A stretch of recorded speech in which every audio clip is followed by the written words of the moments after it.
আমার হাতের এই মালাই টোস্টটা খেয়ে আমার বাড়ির সবাই ভীষণ খুশি হয়েছিল।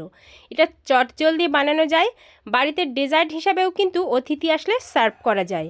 আসসালামু আলাইকুম everyone, welcome to Mampi's kitchen. তেমন কিছু উপকরণও লাগে না, ঝটপট বানানো হয়ে যায়।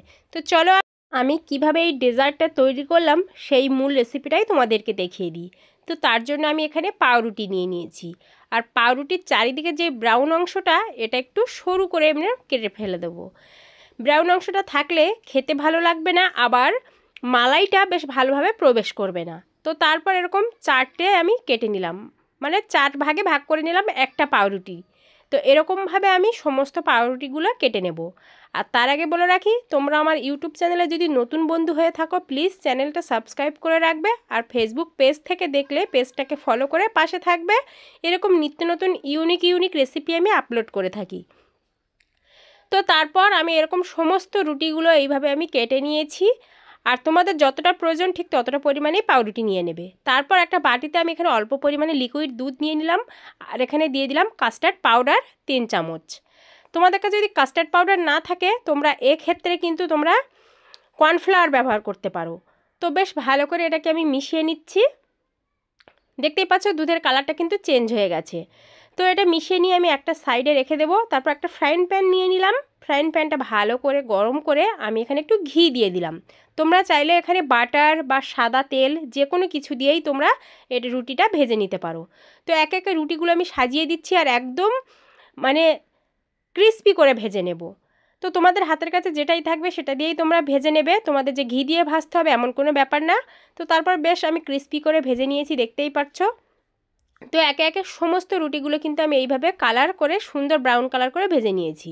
তারপর আরও একটা ফ্রাইং প্যানে লিকুইড দুধ আমি এখানে দিয়ে দিলাম, এখানে 500 গ্রাম লিকুইড দুধ আছে। তো তারপর এখানে দিয়ে দিলাম 2 চামচ গুঁড়ো দুধ। গুঁড়ো দুধটা না দিলেও চলবে, তবে দিলে খেতে ভালো লাগে। দিয়ে দিলাম 3 চামচ মতো চিনি।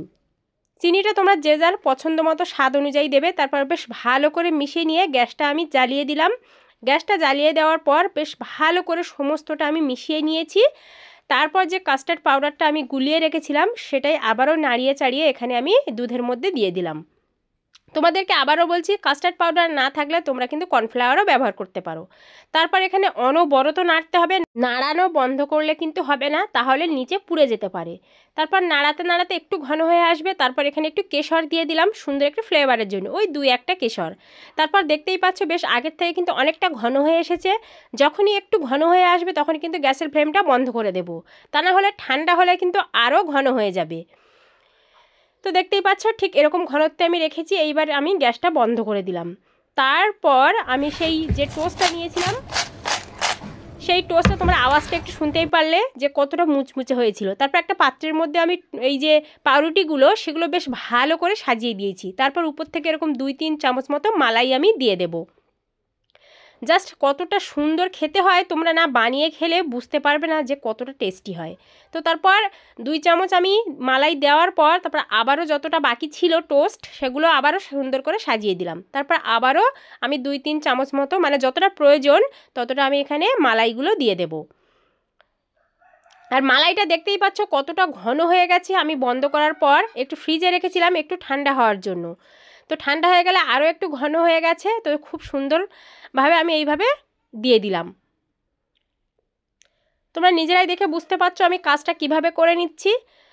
তো এইভাবে কিন্তু মালাই তোমরা রেডি করে নেবে।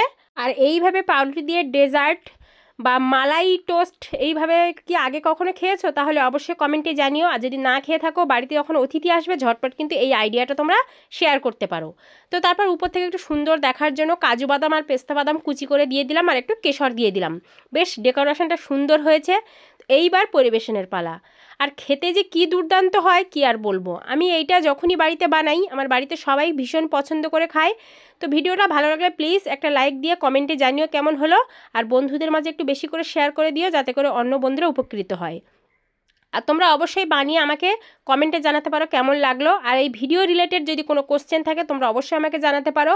আর এরপরে তোমরা কি ভিডিও আমার কাছে, মানে কি রেসিপি দেখতে চাও সেটাও আমাকে কমেন্টে জানাতে পারো। তো তোমাদেরকে একটু সার্ভ করে দেখাই, জাস্ট মুখে দিলেই মিলিয়ে যাবে, এতটা নরম তুলতুলে হয়েছিল, ভীষণই টেস্টি হয়েছিল।